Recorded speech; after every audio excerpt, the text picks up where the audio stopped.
Good afternoon, students. Today we are going to discuss the spinocerebellar tracts. Okay.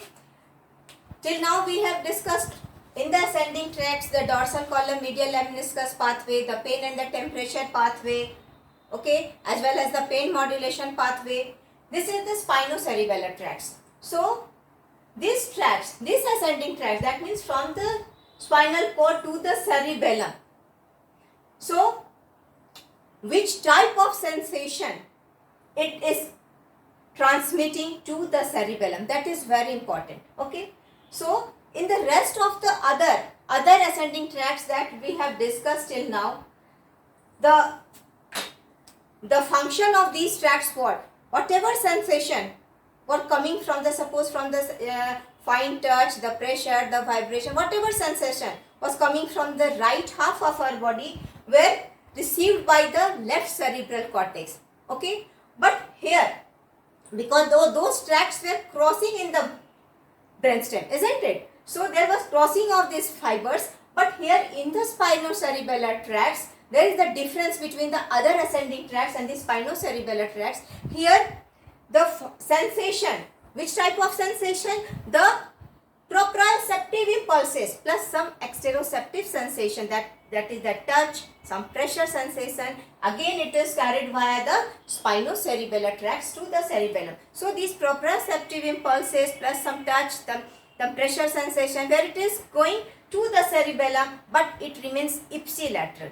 It is not crossing to the opposite side. That is a very important difference between the other ascending tracts, because in the previous class we have discussed already dorsal column, medial lemniscus pathway, and you all must be remembering that the dorsal column, medial lemniscus pathway carries which type of sensation? The fine touch, the conscious proprioception, the pressure, fine discrimination, 2-point discrimination, like that. So again here we are dealing with the proprioceptive impulses which is carried to the cerebellum. Okay, then why these proprioceptive impulses which was reaching to the cerebral cortex, again it is going to the cerebellar cortex, isn't it? Why? The same information, the same, but the difference is that through the dorsal column, medial lemniscus pathway, there was the conscious proprioceptive impulses were reaching. That means we were aware of that. But here it is the non-conscious awareness of the proprioceptive impulses. Okay, that means we are not aware of this proprioception to what sensation that is carried via the spinocerebellar tracts. Okay, so why there is need, why there is importance of gathering this sensation for the cerebellum? Okay, it was already gathered by the cerebral cortex, but here also it is receiving the same type of information, the proprioceptive impulses.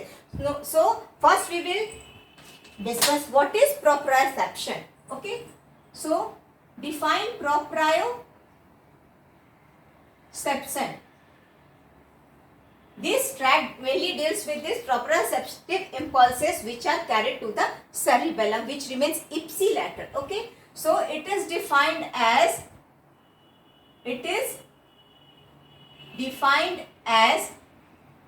conscious and non-conscious awareness of body position and velocity in space with respect to time. Okay, this is the proper definition of the proprioception. It means it is defined as the conscious and non-conscious awareness. What does it mean? The conscious awareness and the non-conscious awareness, there are two things. So the conscious awareness we have already discussed in the dorsal column, medial lemniscus pathway. Here in this spinocerebellar tract we are going to discuss the non-conscious awareness of the body position and the velocity. That means what is the position of the muscles, the ligaments, the joint capsule, the tendons, isn't it? In the any time in the body, it is at the unconscious level, it is delivered to the cerebellum. isn't it? So this is the proper definition of the proprioception. So what are the receptors for this proprioception which is carried to the cerebellum? It is present in the skeletal muscle, the muscle spindle. Look here, this is the muscle spindle which is present in the skeletal muscle fiber. And another one is Golgi tendon organ, GTO, Golgi tendon organ. These two are the receptors which pick up the proprioceptive impulses and transmit to the cerebellum or the cerebral cortex as well. So what is the, first we will discuss what is the muscle spindle, where it is present in the skeletal muscle. It is mainly present where the muscle it is attached to the tendon. Okay, it is mainly 1 to 4 mm in length, and it has got two types of fibers here in this muscle spindle: nuclear bag fiber, and the nuclear chain fiber. Okay, so it is covered, encapsulated. It is present in the connective tissue capsule, this muscle spindle, which is known as the intrafusal muscle fibers. Okay, intrafusal muscle fiber, and it is of two types: nuclear bag fiber as well as the nuclear chain fiber. What information does this muscle spindle deliver to the central nervous system? These muscle spindle, the nuclear bag fiber or the nuclear chain fiber, onset of the stretch or the progression of the stretch, whenever there is stretching of this muscle spindle, there will be transmission of the impulses to the cerebellar cortex, or it will be perceived by the cerebral cortex as well. Okay, the another is these nuclear bag and the nuclear chain fibers, it gives information of what? It gives information regarding the muscle length. What is the length of the muscle at a given time, as well as the rate of the change in the muscle length, as well as the rate of change of the length. Rate of change of the length of the muscle fiber. It informs the central nervous system. What is the position, what is the length of the muscle, what is the rate of the change in the muscle length to the cerebellum or the cerebral cortex, isn't it? So this is the function of the muscle spindle. This Golgi tendon organ, it will inform? It will give information regarding the tension in the muscle. Tension in the muscle. So how much tension we are giving to any muscle while doing any action. Suppose I am holding a suitcase of 50 kg, but I am not able to hold the 50 kg bag. So this is beyond my limit. So the tension in the muscle which is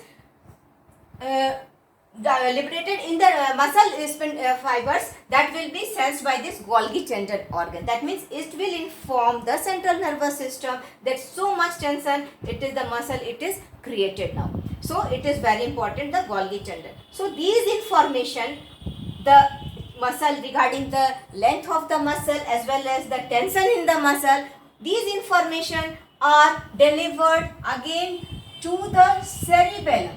Why the cerebellum? It is gathering all these information via these tracts, spinocerebellar tracts. These information are going to the cerebellum, because the position of the muscle, the ligaments, the joints, the tendons, these information, it is gathered by the cerebellum for future. What it will do? It directly influences the motor activity, the voluntary control of the muscles. But how? By the coordinating with the cerebral cortex area. This thing we will discuss in the corticospinal tract, how the cerebellum as well as the basal nuclei also coordinate all the three structures, the cerebellum, the cerebral cortex as well as the basal nuclei. These three structures coordinate for the proper, precise, voluntary muscular movement. So in this, the cerebellum has got a very, very important role, because it has got the function of the maintenance of the tone, the posture and the equilibrium of the body. So these information regarding the tension in the muscle, the how much changing in the length of the muscle, the rate of that, it is delivered to the cerebellum by the afferent tracts to the cerebellum. So that it can coordinate a precise and the skilled voluntary movement which is accurate, which is demanding by the cerebral cortex. That's why there is the need of these spinocerebellar tracts, so that the ipsilateral information of this proprioception plus some other exteroceptive sensation also like touch and pressure are also received by this cerebellum, by the spinocerebellar tracts. Okay. Then what are those receptors for the touch and the pressure here? The touch and the pressure, first you will see the non-encapsulated receptor, there it is the Merkel's disc. These receptors we have already discussed in the dorsal column medial lemniscus pathway also.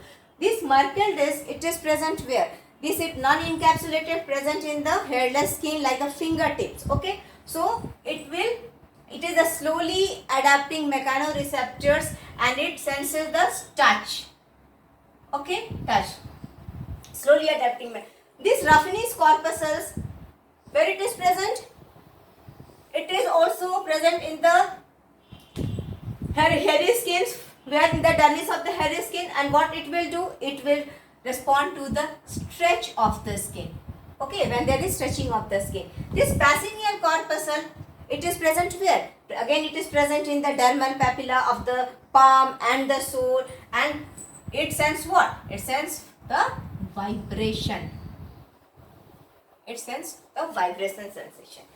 This vibration, it is a very fast adapting mechanoreceptor. Sometimes these things are asked in the MCQ also. That's why I am giving stress on this. So, vibration, a very fast acting mechanoreceptor. It is so far that it can receive the 600 stimuli per second. Very, very fast. Okay. This Pacinian corpuscles. Now comes the Meissner corpuscle. Meissner corpuscles are present where? Are present in the, again the dermis, and these are mainly for the picking up the fine touch, 2-point discrimination sensation, and the importance of this Meissner corpuscle lies in that these receptors, it gradually decreases with age. So it is also a very fast acting mechanoreceptor, this Meissner corpuscles, which pick up the which type of sensation? The touch, 2-point discrimination sensation, like that. So these receptors again comes into role for this pathway, the spinocerebellar tract. So now we will discuss the transmission of these impulses towards the cerebellum via the spinocerebellar tracts. So before going into the pathway of this spinocerebellar tracts, we have to discuss what are the types of the tracts, spinocerebellar tracts, isn't it? So there are 3 type of tracts, mainly the spinocerebellar tracts. One is dorsal spinocerebellar tract. The second one is ventral spinocerebellar tract, and the third one is cuneo-cerebellar tract. Okay. One more tract is there which is included in this heading, that is the spino-olivary tract. Spino-olivary tract. The information via these tracts, the same information via these tracts, again it is going to the cerebellum via the alternative pathway. It is serving the purpose of alternative pathway, the same information from different parts of the body to the cerebellum. That's why we are supposed to discuss this spino-olivary tract in this heading, spino-cerebellar tracts. So one by one we will discuss it. The dorsal spino, the ventral and the cuneo-spinocerebellar tract. So these three tracts, depending upon the position in the spinal cord, look here, isn't it? From which part of the body these tracts are bringing their sensation to the cerebellum. That's why these are divided into the three parts, the dorsal, the ventral and the cuneo-cerebellar. For the dorsal spinocerebellar tract, look here, this is the, suppose this is the spinal cord here, okay. So the first order neuron, again a very important point we will discuss here. In the spinocerebellar tract, the only two sets of neurons are needed for the transmission of the impulses. The first order neuron as well as the second order neuron. Because the information, all the sensation, it is delivered to the cerebellum only. It is not going to the higher center, isn't it? One step below it is. So that's why I think it is there is need of two neurons here in this pathway. That is very important. Exception, it is the spino-olivary again, which has got the three order neurons there. So dorsal spinocerebellar tract, first it carries sensation from which part of the spinal cord segment. Look here, it C8 to L3, isn't it? Cervical C8 to the L2 or L3. In some book it is written number 2 or in some it is written L3. So you can see. So depending upon the second order neuron where it will synapse, the first order neuron of these pathway where it will synapse with the second order neuron in the spinal cord, these tracts are divided on this basis also, plus another basis where it is present in the white column of the spinal cord. Okay, the position of this dorsal spinocerebellar or the posterior spinocerebellar, you can say, it is, look here, this was the lateral funiculus or the lateral white column, this is the anterior funiculus and this is the dorsal funiculus. So this pathway, the dorsal spinocerebellar tract, at the position of this tract, it is on the periphery of the lateral white column but on the posterior aspect. Look here, on the posterior aspect. But here in the ventral spinocerebellar tract, it is just ventral to that. This is the position of the ventral spinocerebellar tract. Okay, but cuneo-cerebellar tract, it passes along with the fasciculus cuneatus in the dorsal column part of the white matter.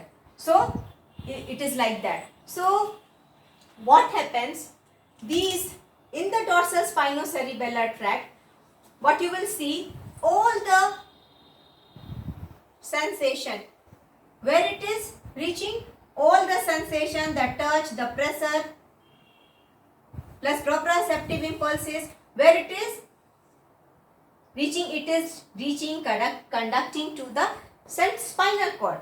Okay, via the peripheral process of this pseudounipolar neuron.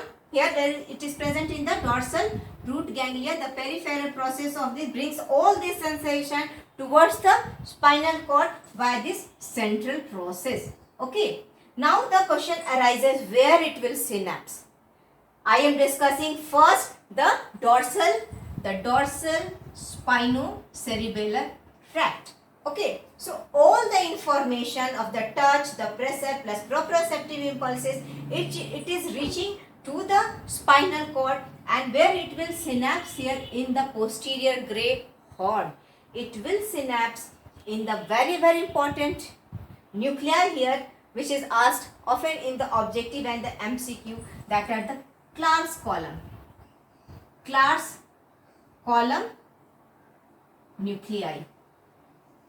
Okay, now the point is the Clark column nuclei, that's why what I was explaining here, it extends in the spinal cord level in between the cervical 8 to the number 2nd or the 3rd.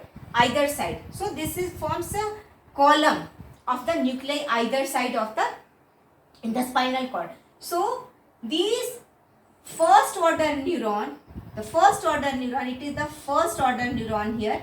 It will synapse with the second order neuron here. Okay, that is the class column nuclei, or also known as the nucleus thoracis or the dorsalis nucleus.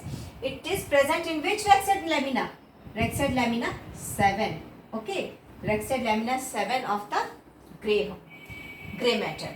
So these and first order neuron, it synapse here with this column nuclei, which is the class column nuclei, and the axons which will arise from this.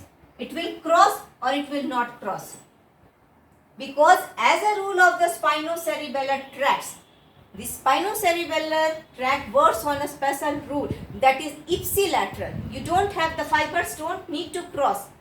Okay, whether at the spinal cord level, whether at the above. So that's why it will not cross. It is not supposed to cross to the contralateral side. So the axons of the second order neuron, what they will do?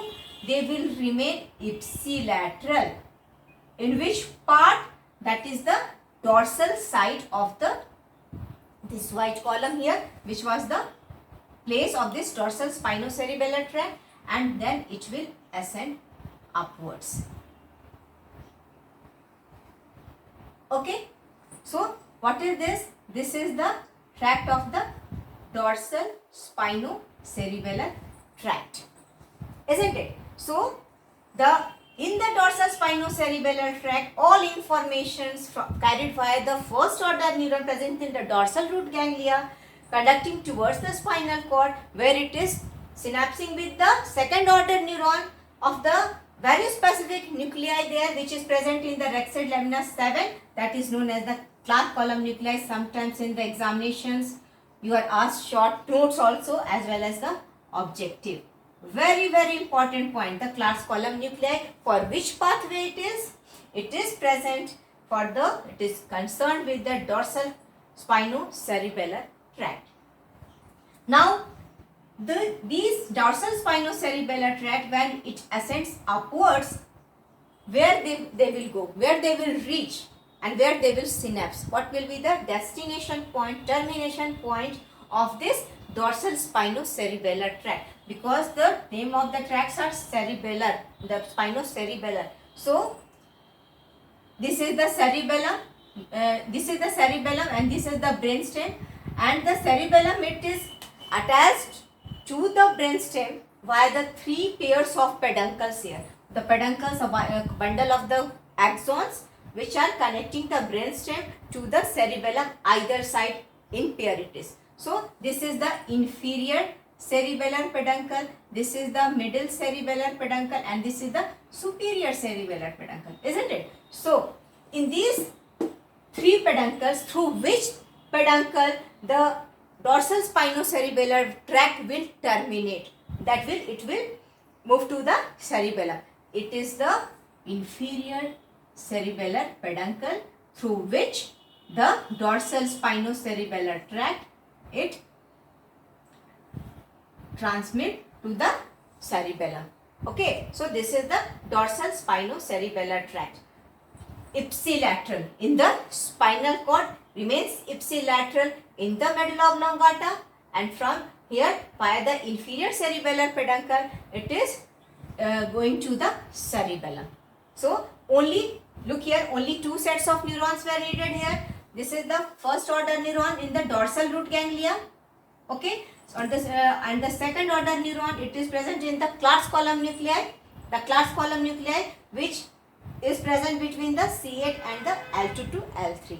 That means the same sensation, this touch, the pressure, the proprioceptive impulses, from where it is coming, with the trunk and the upper part of the lower limb. So this is the part of the body from where the dorsal spinocerebellar tract are bringing these sensation to the cerebellum. Now the turn is of the ventral spinocerebellar tract.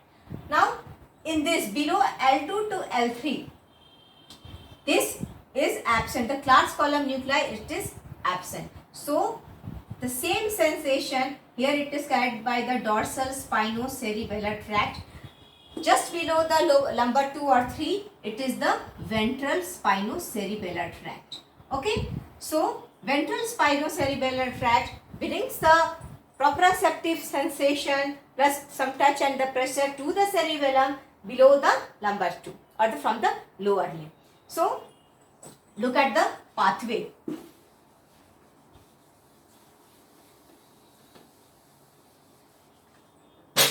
Now look. The same type of sensation, the same sensation. When it is going, again it is reaching to the spinal cord via the central process of this dorsal root ganglia. First order neuron it is, first order neuron again it is. Okay, this is the peripheral process bringing this sensation towards the spinal cord, and this is the central process. So now the question arises here, at which point, at which neuron this central process of the ventral spinocerebellar tract will synapse, because there is no class column nuclei here, so it will synapse with some non-specific nuclei in the dorsal gray horn. And then what it will do, again it will, when it will move these fibers, when they will move upwards, it will follow the class column nuclei and then move upwards. Okay, so what about these second order neuron which is present in this dorsal gray horn? The axons which arises from this second order neuron here, this is the second order neuron. What it will do? Whether it will cross or whether it will not cross. A very important tract this is. It is not obeying. Of course it will obey, but this pathway it is very naughty one. It will cross.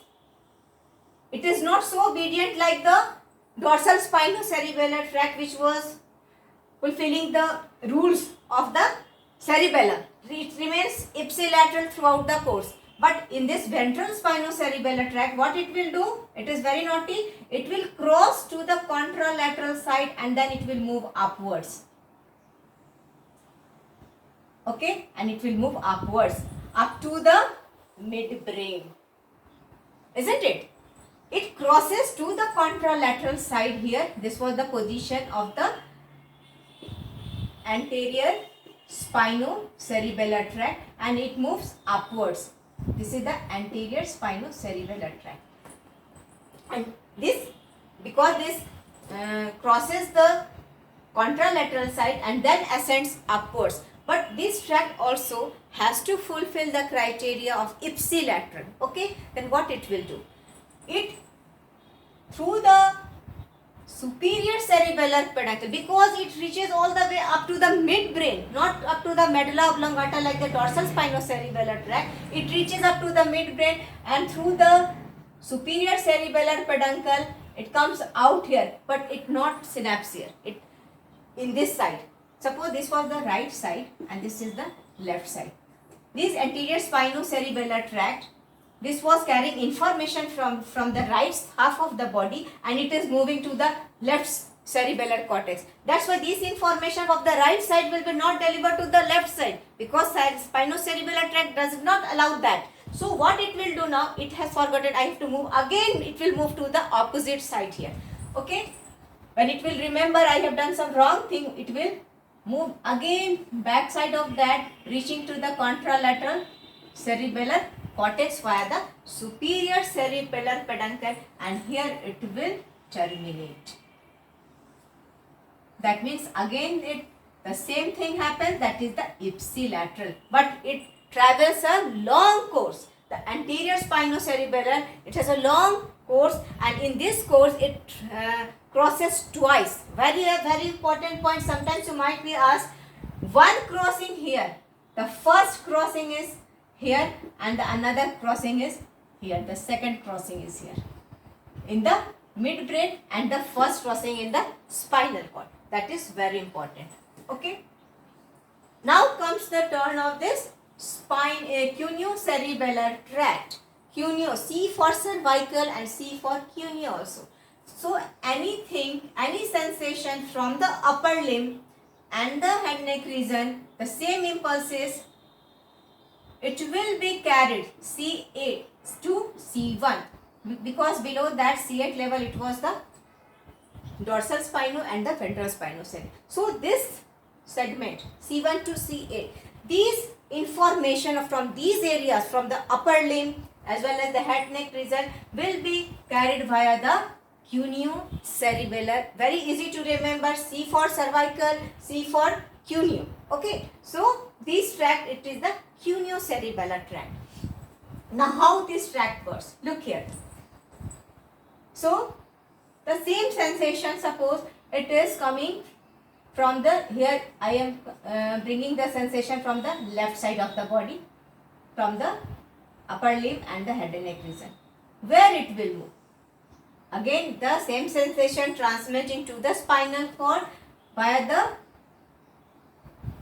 this dorsal root ganglia, the pseudounipolar neuron present over here, bringing the sensation towards the spinal cord by this central process, and the peripheral process it is receiving this sensation.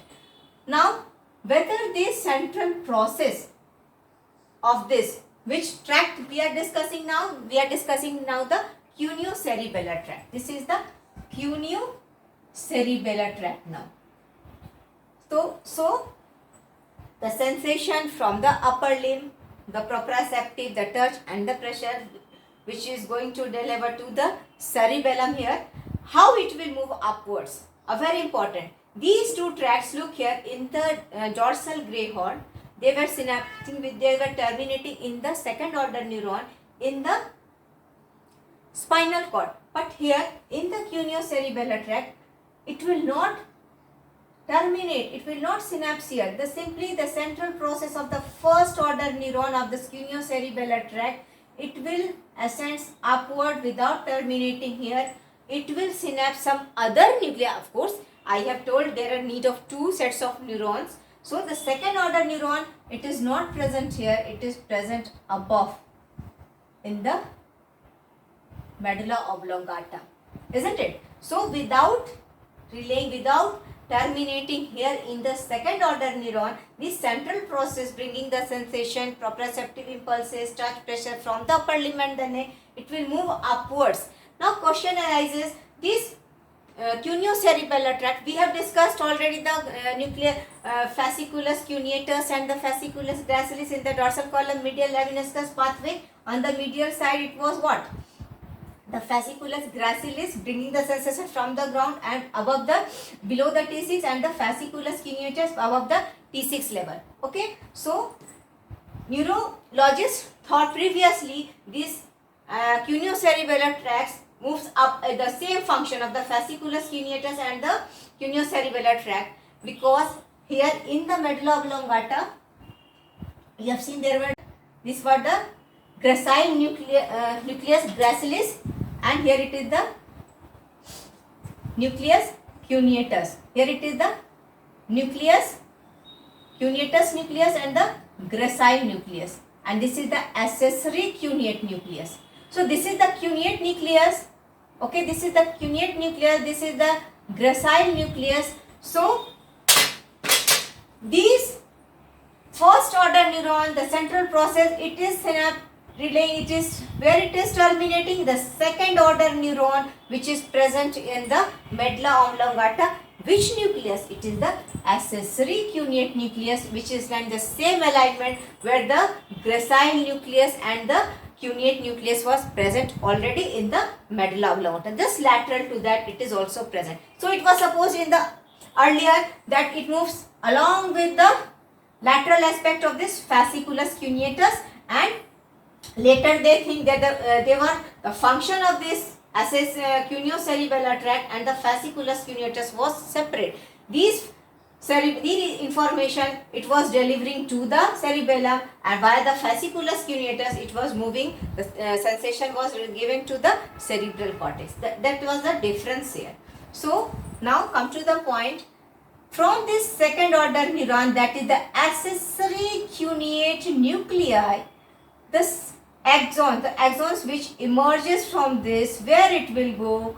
It will go to the same side, because I have already said I am drawing here for the left side information, left half of the upper lip. So it will move again to the left side via the inferior cerebellar peduncle. Okay, and it will terminate here. So for the cuneo-cerebellar pathway, the second order neuron, it is the accessory cuneate nucleus. Now one more important thing, one more important point here is what are the internal arcuate fibers as well as the external arcuate fibers. A very important point for the objective also.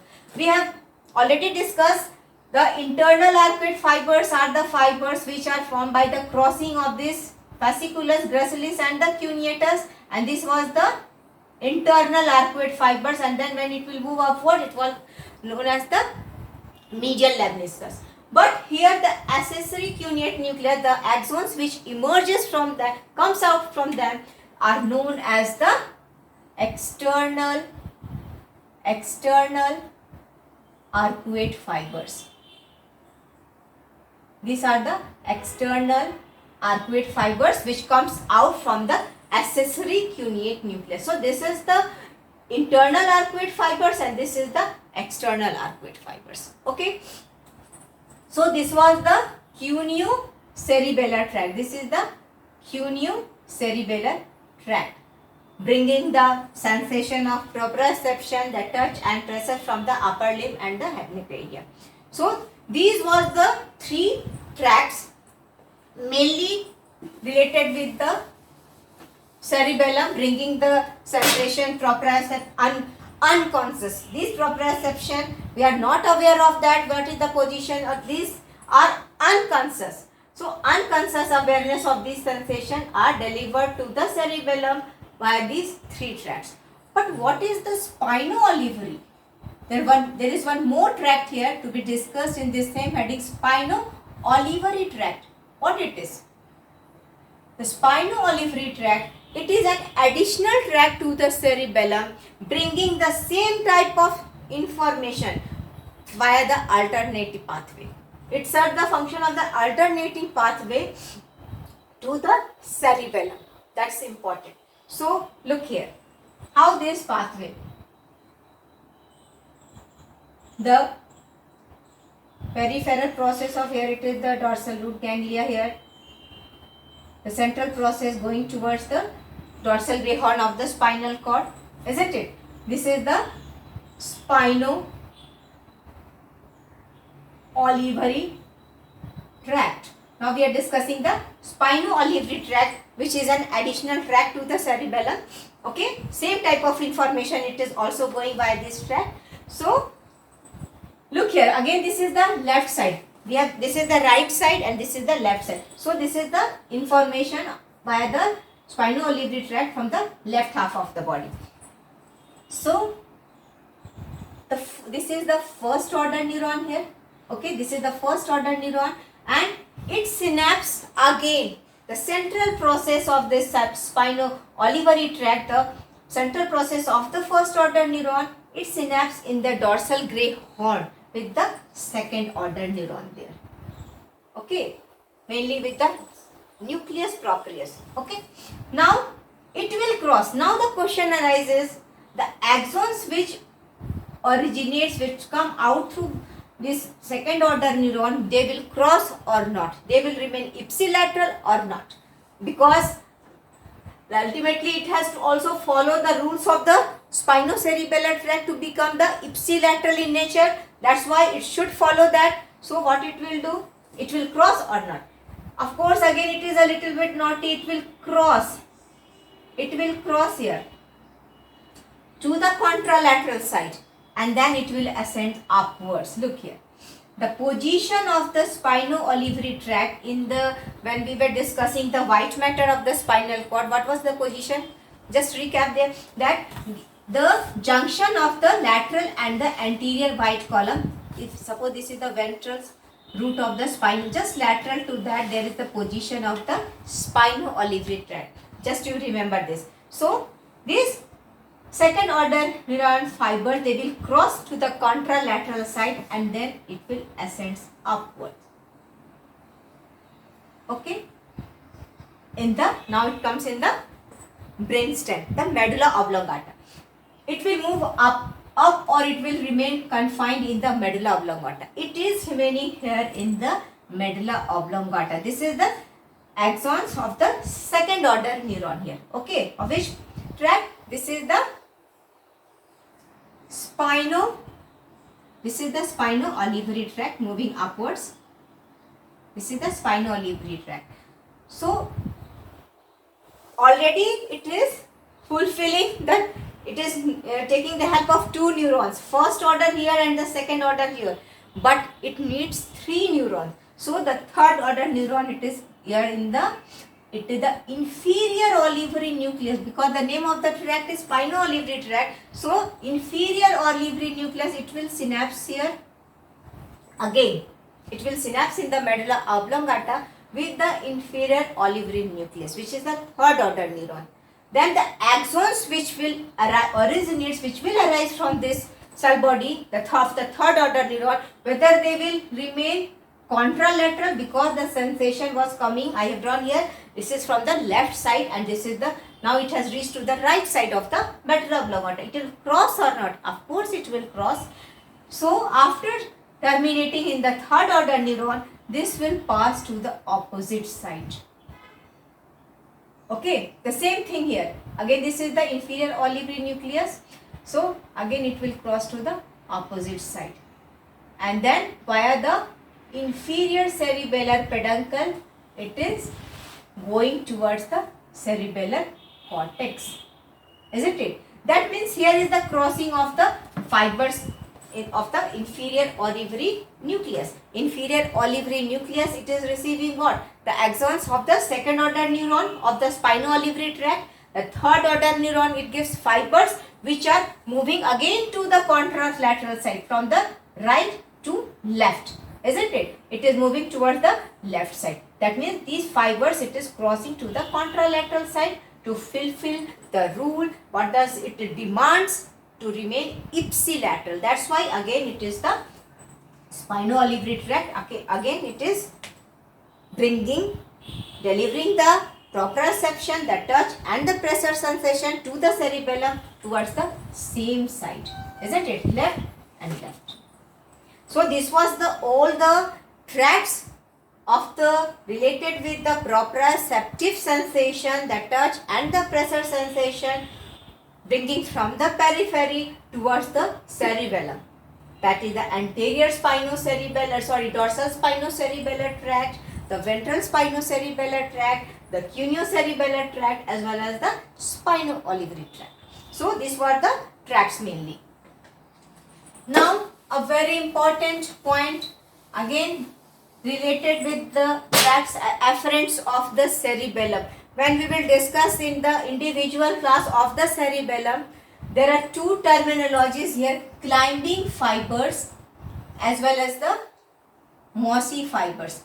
Climbing fibers and the mossy fibers. Very important point for the objective or plus viva also. What are the climbing fibers and what are the mossy fibers? You will get the answer from this very tracts here. Okay, climbing fibers. All these tracts, whatever we have discussed, including the spino-olivary here, all these four tracts were the afferent to the cerebellum. That means information was delivered coming inside the cerebellum, not going from the cerebellum out. So all the afferent tracts to the cerebellum, it is included in the two categories. One is climbing fibers, another is the mossy fibers. Now you have to think which should be the climbing and which tracts will be mossy fibers here. So it is very simple that all these three tracts, that is the dorsal, the ventral as well as the cuneo-cerebellar tract, it will be mossy or climbing. All these three tracts are the mossy fibers, isn't it? Mossy fibers to the cerebellum afferent.